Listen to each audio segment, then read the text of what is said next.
Namaskar. Today again I am going to continue my journey for class 8th student, in which from my few previous classes we are continuously going to discuss over major crops and agricultural development, in which today I am here to start my journey from millets. Yesterday or in my previous session we discussed about maize, conditions for production, availability around the world and as well as in India. Now millets कहते किसको?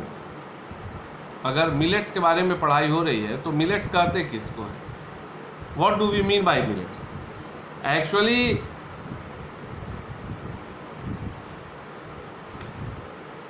Course grain मतलब poor quality grain, याद रखना।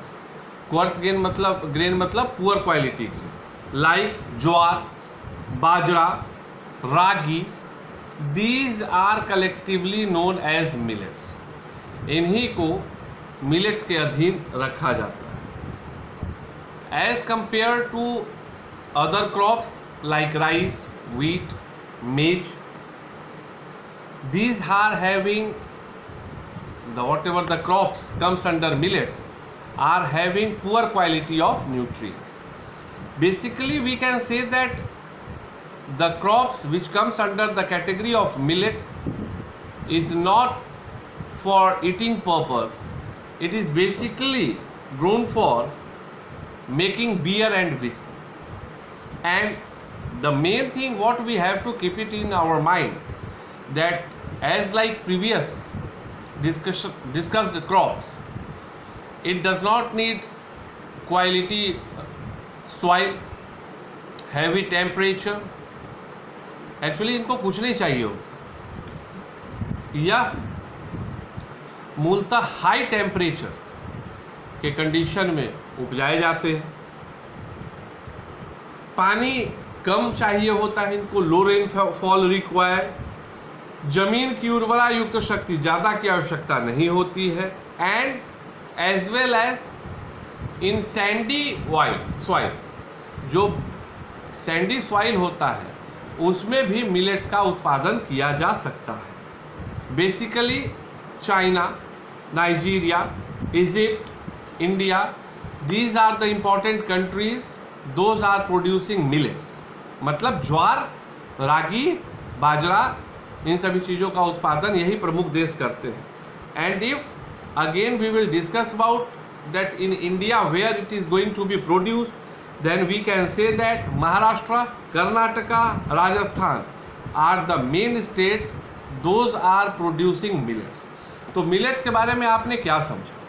Millets के बारे में वस्तु स्थिति है कि भैया मिलेट्स मतलब होता है जैसे ज्वार हुआ, रागी हुआ, बाजरा हुआ, यही सभी जो है क्रॉप्स जो है वो मिलेट के अधीन आते हैं, जिनके उत्पादन के लिए, उपज के लिए ऐसा नहीं है कि पानी बहुत चाहिए, तापमान कुछ नियंत्रित चाहिए, उर्वरा युक्त जमीन चाहिए, ऐसी कोई चीज़ नहीं चाहिए। हाई टेम्परेचर पे हो जाएगा, लेस फर्टाइल सॉइल में हो जाएगा, पानी डजंट बॉदर, कम पानी में भी हो जाएगा। So these are the features which makes millets something special.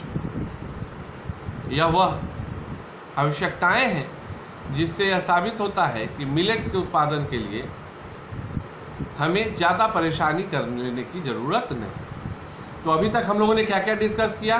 Rice, wheat, मेज, नाउ मिलेट, यहाँ तक की चर्चा होगी। अब इसके बाद आता है कॉटन। कॉटन तो इम्पॉर्टेंट है। क्यों? कपड़ा। कॉटन ही तो वो क्रॉप है जिससे कपड़े का निर्माण होता है।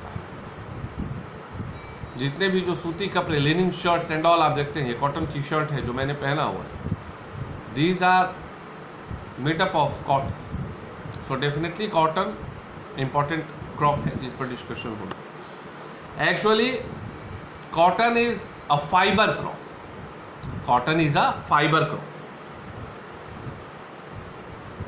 Among all kinds of commercial crop, cotton is very important commercial crop. Cotton definitely is a raw material for cotton textile industry. जो सूती वस्त्र के उद्योग होते हैं उसके लिए रॉ मटेरियल क्या है? यही कॉटन तो है। इसी से तो कपड़ों का निर्माण होगा, चाहे कपड़े हो, चाहे सूती चादर हो, चाहे सूती साड़ी हो, सूती शर्ट हो, सूती पैंट हो, ये सारे चीज किससे बनते हैं? कॉटन से ही बनते हैं। सो बेसिकली अब ये जो कॉटन होता है ये भी बहुत सारे प्रकार के होते हैं। तो अब ये डिपेंड करता है कि क्वालिटी कैसा है, कॉटन का सॉफ्टनेस कैसा है, फाइननेस कैसा है, कलर कैसा है, क्लियरनेस कैसा है। These are the features on which we can classified the cotton into few segments. क्या ये अच्छा क्वालिटी का है, यह मध्यम क्वालिटी का है, यह निम्न क्वालिटी का है। तो इसके आधार पर ही ये जो कपास होता है, कॉटन को हिंदी में क्या बोलते हैं? कपास बोलते हैं। कॉटन को हिंदी में क्या बोलते हैं? कपास बोलते हैं। तो उसका जो है ना उत्पादन होता है और वर्गीकरण होता है। Now the condition for the production of cotton, कि कपास के उत्पादन के लिए क्या क्या परिस्थितियां होनी चाहिए। तो सबसे पहला चीज, जैसे हर में मैंने बताया था, चावल में मैंने बताया था अबव 25, गेहूं में मैंने बताया था 20 और बिलो 20, मिलेट्स में मैंने बताया था कोई टेम्परेचर का वेरिएशन नहीं। मेज में मैंने बताया था, क्या बताया था? 21 डिग्री टू 35 डिग्री। उसी प्रकार से कॉटन में है 20 डिग्री टू 30 डिग्री, एक औसत तापमान जो 20 डिग्री सी से लेकर 30 डिग्री सी के बीच में रहेगा, जहां वह क्षेत्र, वहां का जो क्लाइमेट है कॉटन के उत्पादन के लिए बहुत अच्छा माना है। अब abundant sunshine during the time of reaping of cotton balls, जब पकता है तो उसका कंडीशन। तीसरा, moderate rainfall of about 60 centimetre to 100 centimetre in frequent shower, मतलब रुक रुक के पड़ना। लेकिन द रेंज ऑफ रेनफॉल क्या है? 60 सेंटीमीटर टू 100 सेंटीमीटर। एंड